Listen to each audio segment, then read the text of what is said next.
Hey everybody, welcome to another video, rather my first video. Today we're going to be replacing the oil pressure sensor switch on my 2004 Tahoe. I'm actually filming this after I've done the repair. I'll be honest, I didn't like my previous intro, but it was shorted out. It would ping to 80 psi on the gauge whenever you turn the vehicle on, and so I've done that repair, and that's what I'm going to show you how to do today. So I hope you enjoy, and I hope you learn something. Pretty much just about ever since we bought it that I can remember, we'll come in here into the driver's seat and I'll start it up. If you watch the oil pressure gauge, as soon as you put the key in, the oil pressure gauge pings to 80 psi. Start it up, it jumps back down, it pings back up to 80, which is not what you want. Now I know that the pressure in this is not actually 80 psi, so that's what we're going to fix this morning.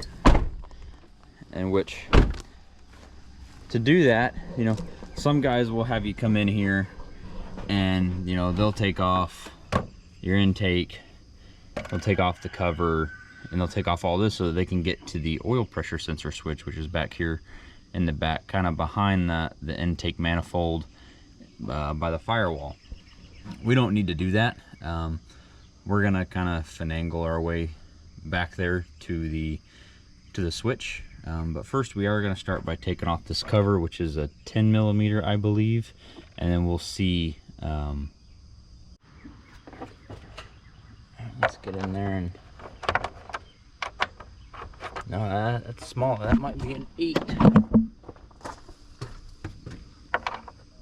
Yeah, there we go. It's an 8, not a 10. Had to grab the right ratchet too.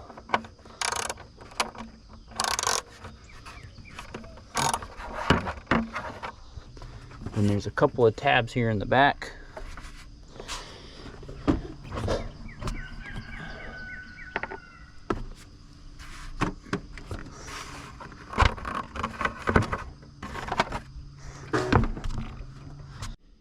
All right, let's actually look at what we're trying to get at today. Let's see where I can put this. So, the reason why I'm doing this, why it's probably pinging to 80, is it's probably just shorted out and needs a new one. I mean, this was like 50 bucks at O'Reilly's. Go to your local auto parts store and pick one up. I think they range anywhere from about 45 to 60 bucks or so, depending on the brand and, you know, the warranty. This is all it is. Just this little guy. It's got a little 3-prong connector in there. I don't know if you can see that in there. There is a filter that's down in there that you'll probably want to replace. Another thing about these, they are notorious for leaking, and because of their location, if they are leaking, it'll drip down the back, and it might look like that you've got a rear main leak or something. But you know, this is something that you can always look at first to replace it. It's pretty cheap. The other thing, you need to get an oil pressure switch socket, or, you know, it's just I think it's a 1 1/16 inch socket to replace these. They make it, you know, this is a special one that they make. I picked one up, it was like 10 bucks. You know, but if you have a, you know, probably just a regular socket this size will work, as long as it's a pretty deep well. So now that we kind of know what we're looking at, let's see if we can climb back up there and find the wire that we need to. There's a wire we got to disconnect back here, and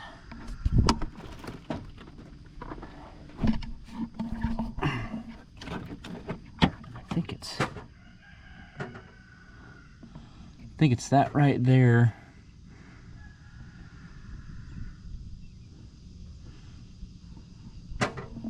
Definitely hard to see hard to get back into. I think it's, you see that? Those two aluminum pipes right there for the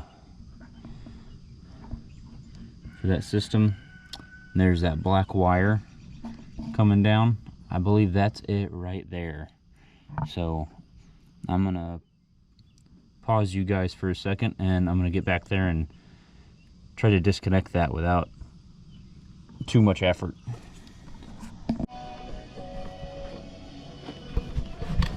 Okay, so I got the plug off, and it just looks like that. There's two sensors back here. There's the cam position shaft sensor. I don't know if you can really see it. I'm kind of pointing to it right there. It's horizontal. The one that we want to take off is this one, and it's vertical, like I said, right here, and it just kind of comes in right behind these aluminum lines right here.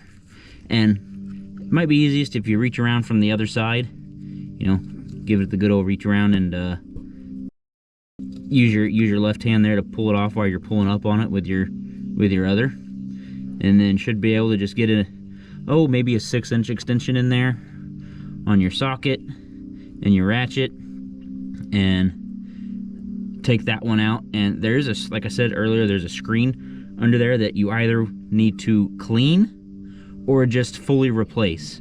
I'll be replacing mine. You know, the one that the replacement sensor that I bought came with a screen, so we'll just pop it in and replace it. So I'm gonna get that sensor taken out, and then we'll take a look at it and see what kind of condition it's in. All right, so we've got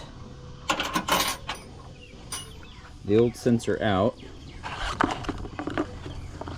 and it didn't look terrible. I was kind of expecting to see maybe some oil or something in here to explain why it's shorted out, but it's just failed, I guess. But you can obviously see the difference. This one's all gunked up and oily. There's even oil in the threads a little bit, so it could have been leaking. And I've noticed that there's been an oil leak on the back side of this, so this could be the cause of it. We'll see. There's the new one. So yeah, we're gonna pop this back in and get this puppy put back together.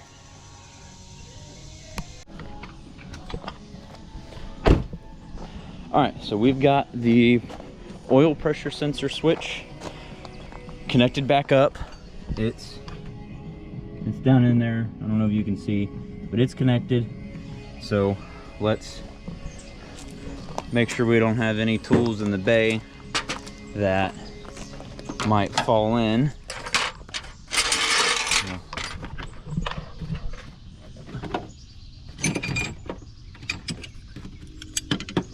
Grab these.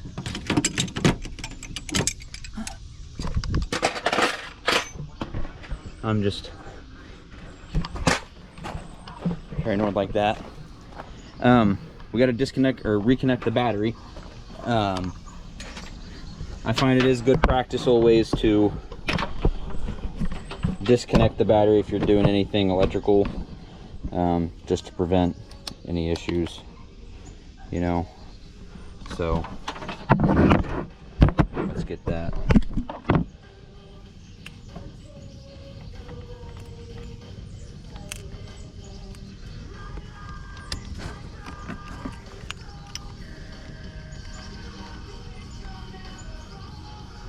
Button back up. Then we'll jump in the cab, and should have mentioned this earlier, to disconnect the battery. I'll make sure to put a note in the video. So we're buttoned back up there. Okay, let's turn it to accessory. Okay, that's good. We're not getting any movement on the gauge now. So let's start her up. Now we're on accessory, sorry. Still no movement, that's good.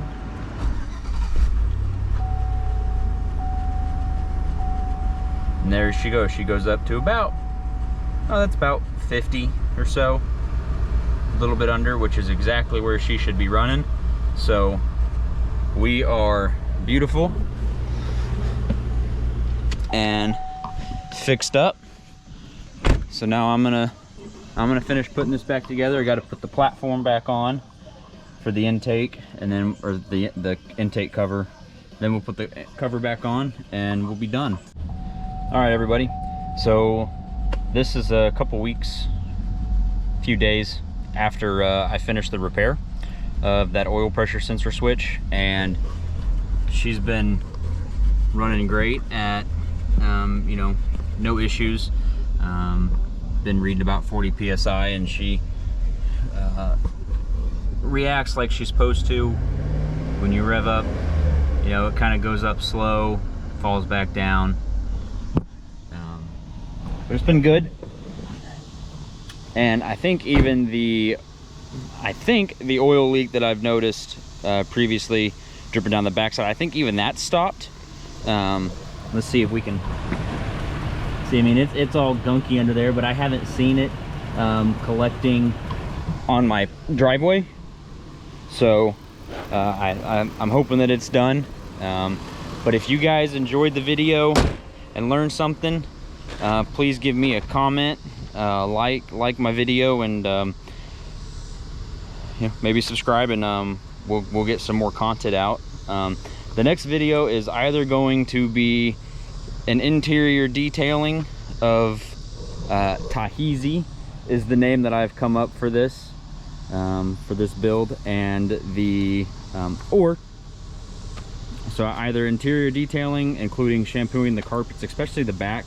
The previous owner had used to put mulch back there, so that, or the next video will be a speedometer gauge cluster replacement.